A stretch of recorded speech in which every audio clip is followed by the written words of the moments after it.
Hello everyone, I am CA Parikshit Barade. इस video में हम लेके आए हैं loan against deposit.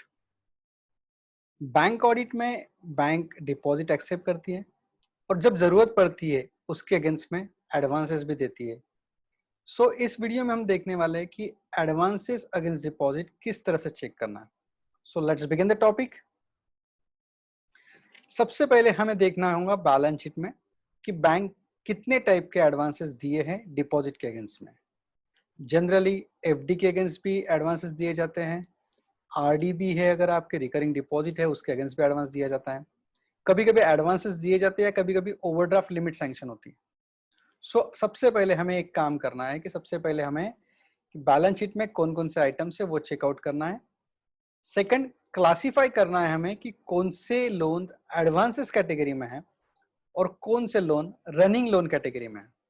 Meaning that one time advance हमें अलग से बताना है और ओवरड्राफ्ट कैश क्रेडिट लिमिट हमें अलग से बताना है। Then take the cut book of 31 March, जिस साल का भी हम ऑडिट कर रहे हैं उसका 31 मार्च का कट बुक ले लीजिए। उस कट बुक से बैलेंस शीट की फिगर मैच करिए। अगर मैच है तो इसे कहते हैं जीएलपीएल मैचिंग। तो हमें मालूम पड़ जाएगा कि जो एडवांसेस कैटेगरी हम चेक कर रहे हैं और बैलेंस शीट से उसके फिगर्स मैच आउट है। Then take a cut book of as on the date of audit. इसका मतलब अगर आप ऑडिट 30 जून को कर रहे हो तो 30 जून का कट बुक लीजिए। ये लेना इसलिए जरूरी है कि 31 मार्च को कोई ना कोई एडवांस आउटस्टैंडिंग होगा। सपोज उस पार्टी ने 31 मार्च से लेकर 30 जून तक अगर वो अकाउंट क्लोज कर दिया है तो 30 जून को उसका बैलेंस हो जाएगा नील। सो उसके जो डॉक्यूमेंट्स होंगे वो आपको रिकॉर्ड्स पे नहीं मिलेंगे। तो यहाँ पे फ्रेंड्स हमें चेक करना जरूरी है कि अगर एडवांस 31 मार्च को कंटिन्यूइंग था और वही एडवांस 30 जून को भी कंटिन्यूइंग है तो उसे हमें चेक करना बहुत जरूरी है। पर अगर अकाउंट नील हो चुका है, अगर बोरोवर ने उसके पूरे पैसे भर चुका है, तो वो एडवांसेस में आपको बाकी डॉक्यूमेंटेशन नहीं मिलेगा, सिर्फ आपको मिलेगा लोन डॉक्यूमेंटेशन। फिर हम लेंगे इस जो भी पीरियड का आप ऑडिट कर रहे हो उस पीरियड में कितने नए अकाउंट ओपन हुए हैं, have the list of the complete. Then determine the sample size. Generally मैं आपको सजेस्ट करूंगा कि जो भी एडवांसेस बैलेंस शीट में आउटस्टैंडिंग है वो सब आपने चेक करना चाहिए, और 31 मार्च को भी आउटस्टैंडिंग थे और जब ऑडिट कर रहे हो आप उस दिन भी आउटस्टैंडिंग है। Meaning that whatever outstanding portfolio of the fix deposit we are verifying 100%। और जो अकाउंट इस साल में ओपन हुए थे पर क्लोज हो चुके हैं, तो यहाँ पे कोई सस्पिशियस ट्रांजेक्शन है या नहीं है हमें चेक करने के लिए। So we will take a sample basis कि जो अकाउंट इस साल में ओपन हुए हैं बट क्लोज हो चुके हैं, कि उस टाइम में उसके डॉक्यूमेंटेशन लिए थे या नहीं लिए थे। Now coming to the documentation part, हमारा सैंपल साइज डिसाइड हो चुका है, हमने लोन प्रपोजल कौन कौन से चेक करने उसकी एक लिस्ट बना ली है। Then we will find out documentation. Promissory note ली है नहीं ली है, रिसिप्ट रिकॉर्ड पे है नहीं है, letter of lien and set off लिया है नहीं। इसका मतलब होता है अगर बोरोवर ने पैसे नहीं भरे तो वो बैंक को अथॉरिटी रहती है कि वो डिपॉजिट रिसिप्ट लोन में एडजस्ट कर सकती है। लेटर ऑफ कंटिन्यूटी लिया है नहीं लिया है, letter of continuity generally overdraft running limit में लिया जाता है। सो ओवरऑल हमें ये सब डॉक्यूमेंटेशन देखना है फिक्स डिपॉजिट के लिए, एडवांसेस अगेंस्ट फिक्स डिपॉजिट के लिए। Next important point is validity of the fix deposit receipt. Generally FD should be renewed as on the date of advance.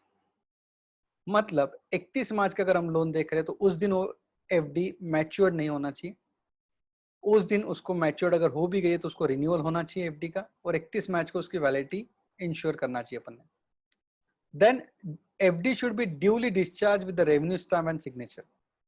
FD के बैक साइड में party ने revenue stamp लगाना चाहिए और उस पर सिग्नेचर करके डिस्चार्ज करना चाहिए। Meaning that now this is a बेरेबल instrument, the bank can very well liquidate this FD against the outstanding dues of the bank.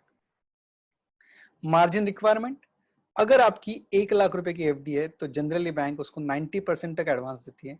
So the bank should finance up to 90,000 rupees. अगर ये margin maintain नहीं किया गया है तो आपको violation लिखना है। बट फ्रेंड्स यहाँ पे एक रिक्वेस्ट करूंगा सबको मैं आपको कि आप जिस दिन एडवांस दे रहे हो उस दिन 90% की रिक्वायरमेंट चेक करने के पहले उस दिन तक का एक्यूमुलेटेड इंटरेस्ट भी आपको चेक करना है। मीनिंग दैट 1 अप्रैल को अगर आपने एफडी किया 1 लाख रुपए का और मैं रेट ऑफ इंटरेस्ट अज्यूम कर रहा हूँ सपोज 6%, और 30 सितंबर को अगर आप लोन ले रहे हो तो उस पर जो इंटरेस्ट एक्रूअल होगा 6,000 रुपये साल का इंटरेस्ट होगा, 6 महीने का इंटरेस्ट पकड़ू मैं तो 1,03,000 होगा। So whenever you are considering the margin requirement आपको 1,03,000 रुपया लेना है। बहुत सी बार अगर 1,03,000 से अगर आपने लिया है तो मार्जिन ज्यादा आएगा।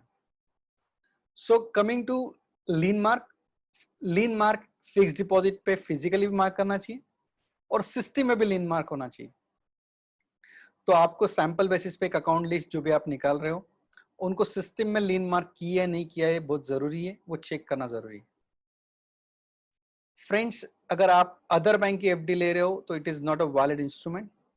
ये जो भी बात कर रहे हैं हम लोन अगेंस्ट डिपॉजिट, ये उसी बैंक का होना चाहिए। जनरली ऐसा भी रिस्ट्रिक्शन होता है कि आप दूसरे ब्रांच की भी एफडी नहीं रख सकते हो। अगर ऐसा कोई रिस्ट्रिक्शन आपके बैंक की तरफ से है तो आप वो भी चेक करिए कि अदर ब्रांच की एफडी पे कोई लोन दिया है, because it is going to be very complicated issue, because the other branches are validly authorized to give the duplicate FD or to mature that particular FD, और वो FD अपने पास लीन है। So generally banks are restricting that the other branches FDs are also not allowed, but check out the policy of the bank। और यहाँ पे एक important चीज आपको चेक करना है, डुप्लीकेट FD। बहुत सारे फ्रॉड्स इस पॉइंट्स पे होते हैं। फॉर एग्जाम्पल आपके पास फिक्स डिपॉजिट लिमिट है 1 लाख रुपए की, आप बैंक के पास गए, आपने बताया कि बैंक ये हमारी एफडी गुम चुकी है, इट्स लॉस्ट, आपने डुप्लीकेट एफडी ले ली। इस डुप्लीकेट एफडी पे आपने लोन ले लिया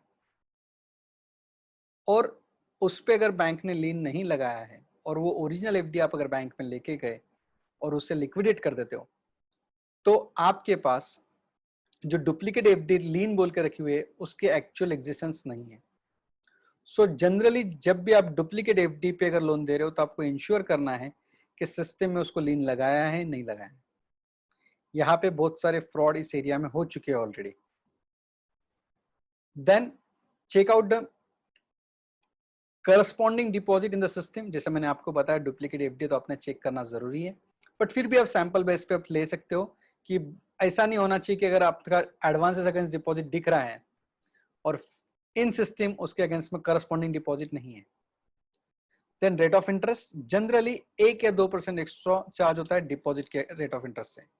मीनिंग दैट अगर आपका एफडी का रेट ऑफ इंटरेस्ट अगर 8% है तो लोन अगेंस्ट डिपॉजिट 9% और 10% हो सकता है। बट अगर आपने 4 एफडीज अगर रखी है, सपोज 5%, 6%, 7%, 8%, 4 अगर एफडी रखी है और चारों एफडी के अगेंस्ट में अगर एक ही एडवांस उठाया है तो एज ए नॉर्मल प्रूडेंस जो मैक्सिमम रेट ऑफ इंटरेस्ट होगा, फॉर एग्जाम्पल आवर केस 8%, उसके आगे एक्स्ट्रा परसेंट लेंगे अपन 1 या 2%।